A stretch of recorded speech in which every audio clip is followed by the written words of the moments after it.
Hello and welcome to Ask George after day one of the second test between Pakistan and England. From Multan, our chief correspondent George Dobell is phoning in once again from a familiar looking hotel suite. George, was Just a today room, mate. just a room? Just, Just a just a room. room. I moved you out of the suite, so I forgot. Yeah. Oh no, I was never in a suite. It's a room. It's very nice though. I mean, I've got no complaints at all. We've been looked after beautifully. How did you find today, given particularly what has transpired over the last couple? So before play, there was talk that people involved in preparation and staging the match were walking around going, "It's only going to last 2 days. It's going to be impossible." Okay, and then 3 overs in, Ben Stokes is going, "Ha ha ha! It started," and then nothing happened. I mean, a few kept a bit low, a few turned, one or two jumped, but really only one or two. And it was a surprisingly normal day, really. And it just felt like the party never started. It was fine. I mean, we've seen a special innings from a debutant. We've seen a really impressive performance by Seamer in his second test, again, I think. But the big fireworks, the possibility of the unplayable balls and the really low totals and quick game just hasn't happened. Yeah, it was an interesting one. It was like having sort of shots at the start of the night and then it sort of tailing off from there. It didn't feel like there was, it just didn't ignite quite in the way that perhaps, even though all the components were there. Let's kick off with some questions then. Cricket Station starts us off with, based on how well Jack Leach has bowled, will he win his frontline spinner role back ahead of Shoaib Bashir winning them play outside of Asia? It's a good question. I Hmm. don't think we're there yet, that is all I'd say. They're going to play these three tests together, so why not judge them at the end of it? Jack Leach clearly had the best of the first test, and he had the best of the first part of today. But I thought Shoaib came back, he certainly produced his best spell with the last spell of the day, and they have different attributes. So if you're saying who is in pole position to play in Australia, I still think it's Shoaib. But Jack Leach is doing everything he can to change that, and that's a great position to be in. They don't have to decide now. If you're looking at who's the best player for England, Shoaib's got Jack is again got a good shout. Look, he's the more reliable bowler, the better fielder, and the better batter. But it's basically about bowling, isn't it? And you pretty much know what you're going to get from him. But they're looking towards Australia mainly, and on pitches where, well, you know what Australian pitches are like, hard pitches. Um, they think that you need Shoaib's height and pace and bounce, and that's not an unreasonable hypothesis. Um, he hasn't had a good few weeks, but I thought he did begin to show this evening what he could do. Let's just remember he's 21. English cricket hasn't been producing spinners for the reasons we all know about the schedule and all that sort of stuff. There is talent. There's several, I think, really promising young spinners, but they haven't had the bowling. So whoever they choose is a project, and Shoaib is the project they've embarked upon. So we mustn't think of him as the finished product at all. And it's inevitable. It was always inevitable. There were going to be times when he looked raw and as if he didn't quite know his craft, because he doesn't. But I think it's unreasonable. I've gone for him, and no, I don't. Is his ceiling higher than Jack Leach's? Yes, it is. Is Jack Leach the better cricketer right now? Probably. So, I don't have an answer for you, but I would stick by everything I just said. How much of a handful would Nasim Shaw have been on this pitch with the reversing ball? Asks George Young. Yeah. Yeah, massively. I mean, on any pitch, I thought, how can you argue this when England scored 800 and whatever? But I thought he bowled well last week. And Hmm. I think that there's a bit more reverse on this surface and a bit more up and down bounce. And yes, I think they will miss him before the game is through. I don't think he's been dropped. I think he's been rested and taken out of the firing line for various reasons. But um, You can only get 11 in a side. I suspect that Pakistan have got the balance slightly wrong, with one proper seamer, but we'll see. It feels like, I mean, I think Pakistan, we would probably both agree, have probably performed slightly better than we thought they might, that they could have potentially today. Certainly that the lead up suggested they might. But it does appear that they have uh, produced conditions with those abrasive pitches that would have been quite useful for maybe more than one seamer than they have selected. Yes, and actually, it was interesting today that England 6th and 7th over have their spinners on. But actually, I think they probably should have stuck with the seamers for a bit longer. I thought the seamers probably looked more dangerous on balance, and they certainly were more difficult to score against. So, yes, I think they probably have got that wrong, but it's early days and they might know something that we don't. Um, we'll see. They've got a Unlikely. lot of stuff. Well, right. I mean, well, who knows? I mean, I do think it's interesting that the guy who's done well is the guy who hasn't been in the environment. Yeah. So it'll be interesting to see what happens there. Look, they're not getting the best out of talented players, are they? I think with Shaheen, for example, he was probably not fully fit, and they were sort of hoping that he would get back there, and that's fair enough. Babar just looks sort of mentally shot at the moment, doesn't he? Yeah, one day he will be back. I'm pretty sure. Yeah, Stephen Burke-Hampstead asked that question. The selectors made a good call on Cameron, but was Babar the right player to give way? Look, I think we've got to think about it in a bit more sophisticated way. We all talk about players being dropped, and he has been dropped, but there's a caveat to that, isn't there? He's been dropped for his own good. He's been dropped because he's a special player who isn't performing, and it might be that he needs to go and spend some time on the beach or with his family or whatever makes Baba tick. Um, a disappointment in my experience of watching cricket. Disappointment is the thing that tires people more than anything. And Baba has been messed around as captain, whether he should have been or shouldn't have been. He's had this great honour and he's had it taken away from him. There's nothing bad about Baba, or Rizwan, or I'm trying to think of some of the Sarfraz as well, I think I'd say. And they've all had experiences of the captaincy and had it taken away. And probably Shaheen as well, to be fair. But Shaheen has people around him who are possibly a bit more cynical. But I think that Baba has had this huge honour. It hasn't worked out as he wanted. And he's coming to terms with that. So I think it would be simplistic to say he's been dropped and that there's no way back for him. He's clearly hugely talented, and he just needs a fresh mind, and a break might be the way. So it's kind of a brave thing.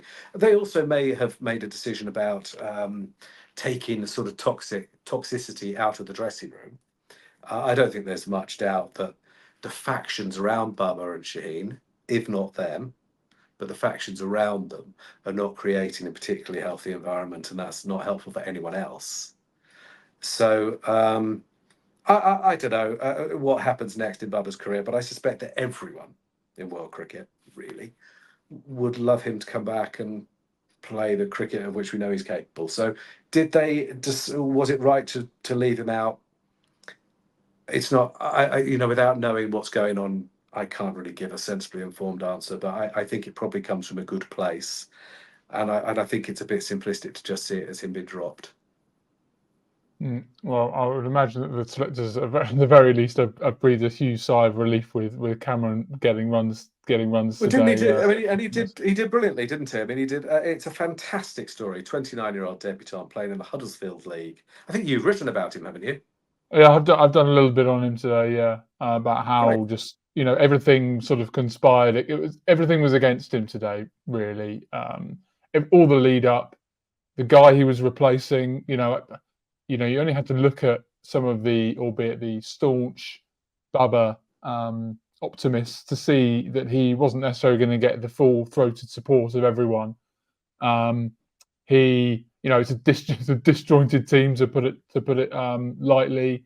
They're facing maybe a record-losing run in this form of the game. The series would be gone as well if they lost this one. The pitch as well. You talked about the crop. It was meant to be a 2-day. He's meant to be starting on a 2-day wicket. Yeah. Everything he shouldn't have made 100 today in many ways. He shouldn't have made any runs today, and yet he persevered. He played brilliantly. Played England's spinners particularly well.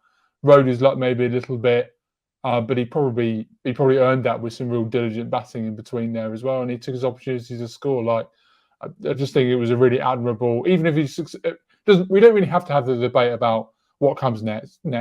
It's not really that important. I think what today was is that Pakistan needed someone to drag them out of a hole, not only before the Test match but also during. 2 down for not a lot, and the unlikely guy kind of came and did it, and I thought that was just really admirable. And I bet you when he gets back to his hotel this evening, he's got a message from Babar Azam saying well done.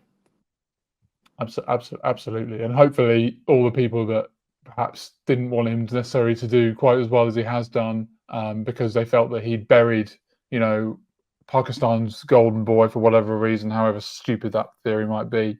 I hope they do the same, because he's hauled Pakistan out of the hole today. It's done great.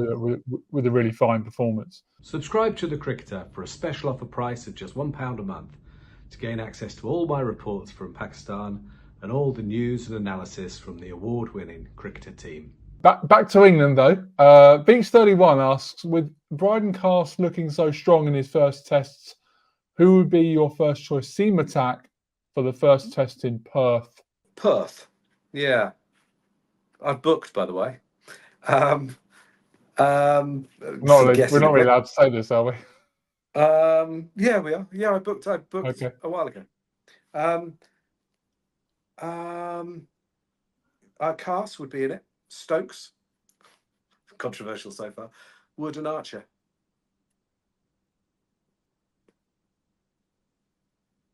Cool. Okay, let's move on. Thank you, Beach. That was the question, was it? Was I asked about seamers as well? No. It was first choice seamers. It was just about seamers, wasn't it? Yeah. Well, those four. So Danny that's well. I think how Cast is. I think Cast has been terrific. I think we all knew that he had a quite high potential. I thought what we didn't know that he had was consistency. And he's fit and he's strong and he's got all sorts of skills and he can bat and field well. I mean, I just think he's been terrific. And he's been so, like today, what did he go for? 14 from 11 overs. I know it's not all about that, but I quite like bowlers who could bowl dry. Bowling dry often brings wickets. The idea that you're doing one or the other is a bit naive, I think. So just the raw attributes are there. He's reversing it. He's bowling good areas. He's got a terrific bouncer. What's not to like about Bryden Cast? He's doing brilliantly.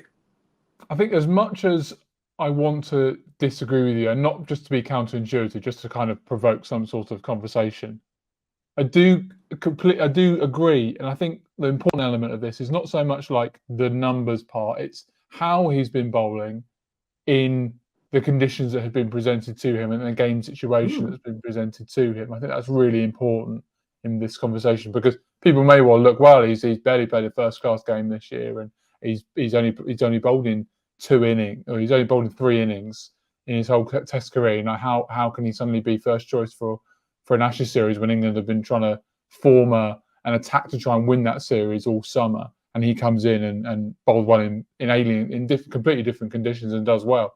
But I think it's really important to identify the way that he is bowled and the kind of skills he's going, the transferable skills that he has displayed, and how important they're going to be.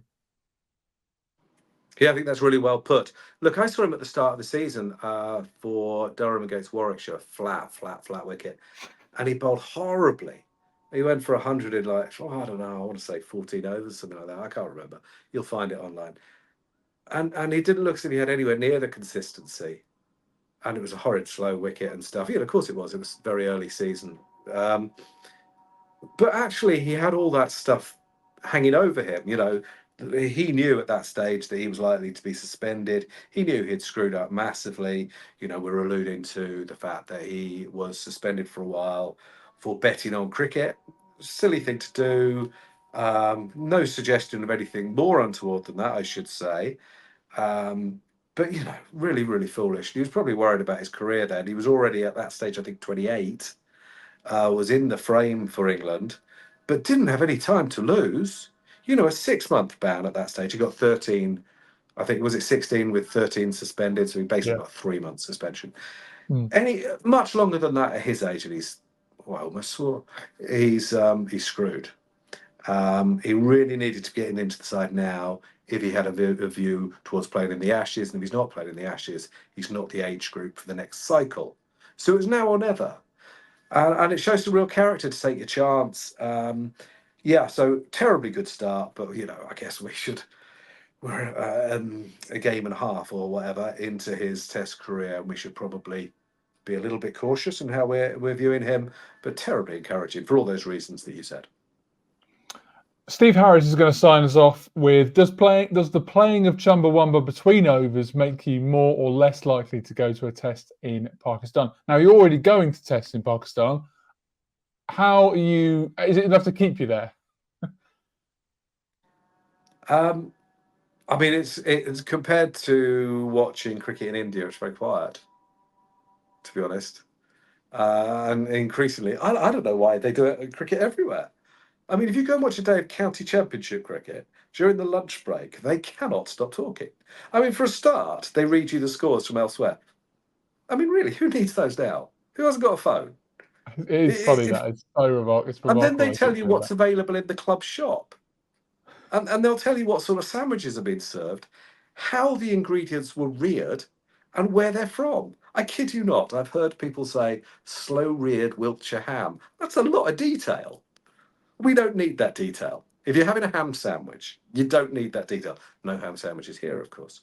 So, you know, compared to other places in the world, it's nothing. Do you know what? I have a bit of a guilty liking for the kiss cam they use in Australia.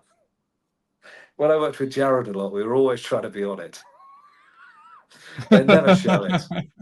There's no kiss cam in Pakistan, and that's a loss. I don't know. Maybe these things are. Is kiss cam inappropriate in the modern world? Maybe it is. There's always room for love, surely. Anyway, I hadn't noticed particularly, and I've got nothing against Chumbawamba. I bet I can't name any other hits from them. Can you? I Also, I'd I say if you keep don't getting think you knocked can out, name another stay hit of a down. one-hit wonder, can you? No, no. I mean, did they have other hits? Good luck to them. I imagine if you went to a gig, would they play that first or last, or Both. both? Yeah. Yeah, I don't know. I probably don't mean to be dissing Chumbawamba, and I've probably failed my audition as a boxer by saying, you know, if you keep getting knocked out, just stay down. But yeah, I'm not about to turn into a boxer. That's breaking news for you.